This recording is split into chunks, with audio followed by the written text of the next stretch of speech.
case y'all were ever wondering where the fuel pump module is on a Ford Flex, I'm about to show y'all.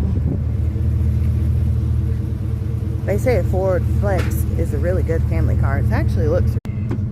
We're in the back seat, and you gotta take this panel off right here.